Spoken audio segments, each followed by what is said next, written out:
What up, guys? Well, everyone knows that the more gold you have over the enemy jungler, the easier it is to control objectives, snowball lanes, and finish the game fast. But sometimes the enemies will outfarm you and you'll lose the early to mid-game advantage. And you might even lose the game. So, in this guide, I'll show you how to create that gold difference while explaining it through this game.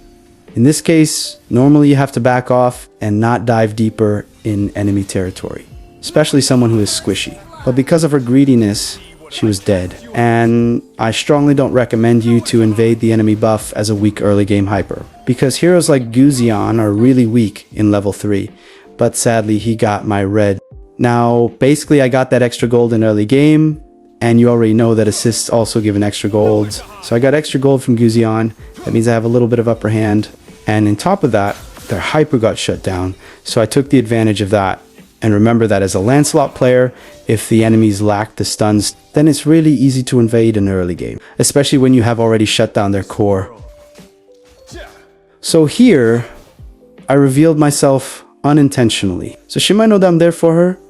And now Irithel might play safe. So because of that, I'm rotating the farm or get anything which is valuable to gain the gold.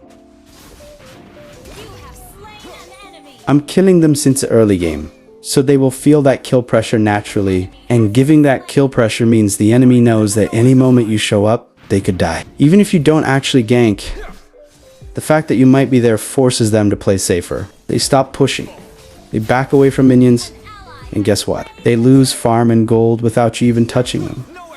Now, let's say you actually go for it. You dive in, burn their flicker, maybe even secure the kill, then that does not mean just one death. It means that you gained the tempo. Like, they have to walk back 2 lane and they miss XP and gold, and basically your team gets the upper hand.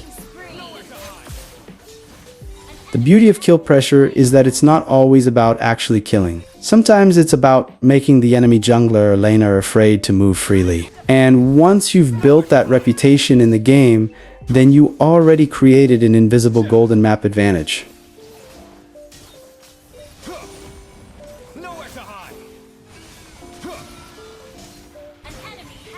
As you guys can see, I'm taking their blue because the enemy jungler just got killed in a fight, so their entire jungle was free real estate. By the time they respawn, they're walking into an empty jungle with nothing to farm.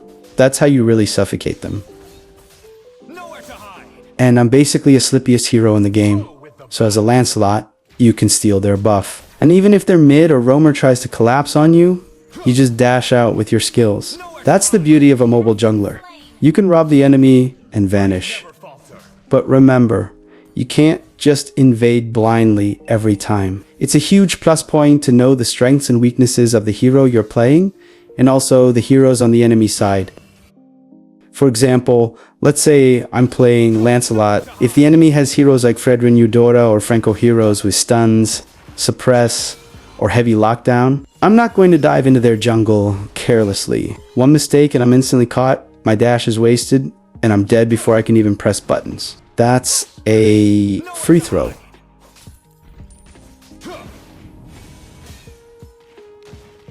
Bane of evil. An ally mega kill. Return to the underworld. Nowhere to hide. Killing spree. Let the blade Your dance. team destroyed a turret. Nowhere to hide. Now, if you flip the scenario, like the enemy camp doesn't really have reliable crowd control, or the ones who do are showing on the map far away, that's when I know it's safe to go in. Because if no one can stop me, I can dash around, steal buffs, take creeps, and escape without risk.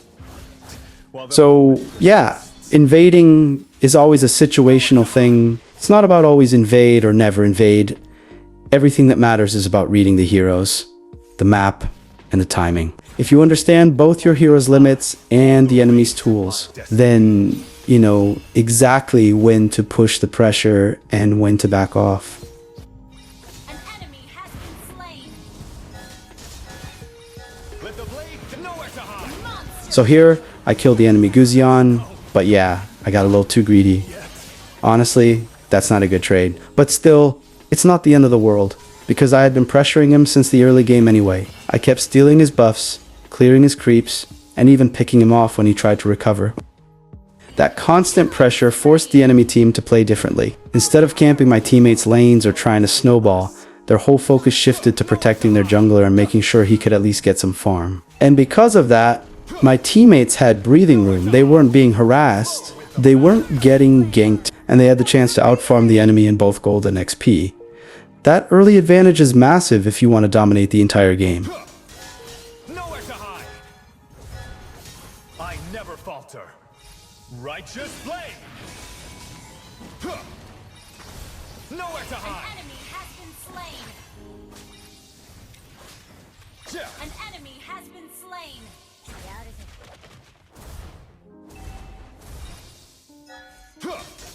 Nowhere to hide. And here's the key point. As an assassin jungler, it's not always about securing every kill. Sometimes it's about the little things, like stealing a buff, denying creeps, forcing a flicker, or just chunking someone's HP so they have to recall. All of that slows down the enemy and gives your team more space to grow. Because at the end of the day, if your assassin damage starts falling off in the late game, then your mage and marksman will be fully farmed and ready to melt the enemy team. You're basically buying them the time and space they need to become unstoppable. Nowhere to hide. Righteous blade. Nowhere to hide.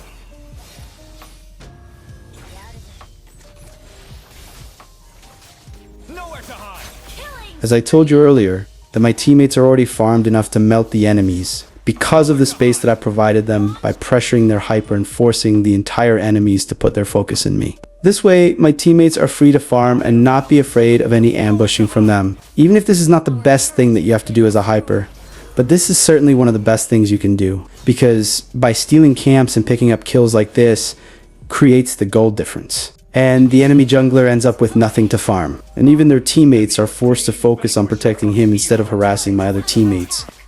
And because of that, my teammates are farming freely. They don't have to worry about surprise ganks or getting ambushed, so they can also build their own gold and XP lead.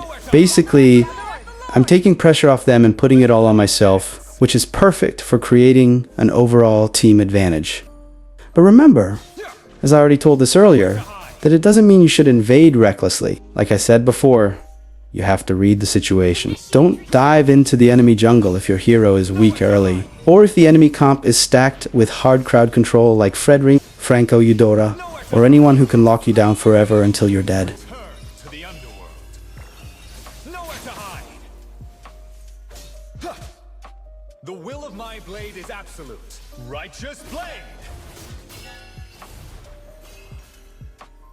And to create a gold difference, objectives are also the best options, like Lord, Turtle, and even the turrets.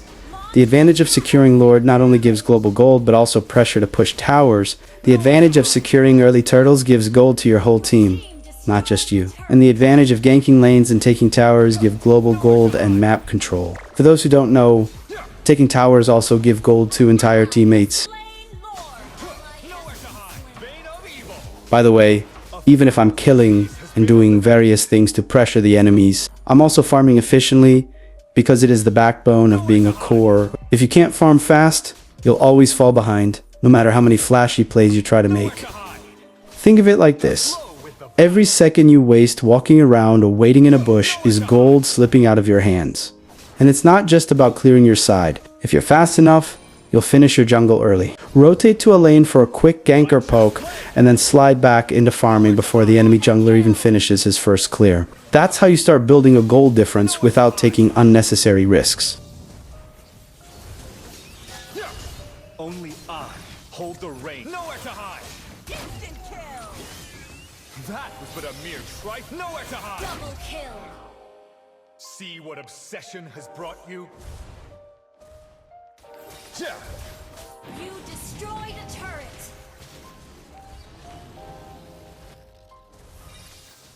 Your team destroyed a turret. Backup. This world is my home, and I will protect it. Such perfect resonance. Nowhere to hide. A lot of players make the mistake of thinking kills first, farm later. But as a jungler, it's actually the opposite. Farm first, then look for kills. Because when you're ahead in items and levels, the kills will come naturally.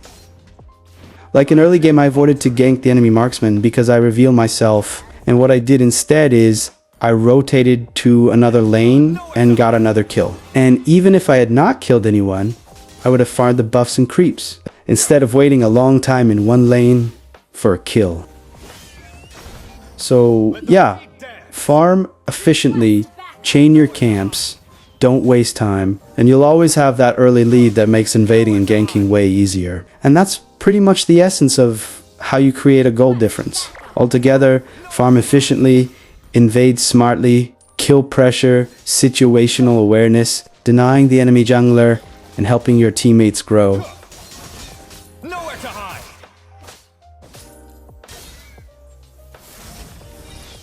Nowhere to hide. Unstable network. Gather at the Lord! Unstable network. I cast you out. Nowhere to hide. Bane of evil. Yeah. Nowhere to hide. Slayer! Nowhere to hide. The will of my blade is absolute.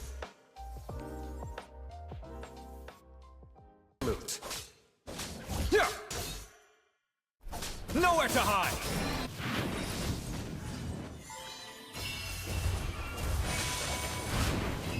Our turret is under attack. Nowhere You to hide. destroyed a turret. I never falter. Nowhere to hide. Your team destroyed a turret. Our Launch turret attack. has been destroyed. Mega kill. Righteous blade. Instant kill! Double kill. Nowhere to hide. Triple kill. That was amazing! Maniac. That was amazing!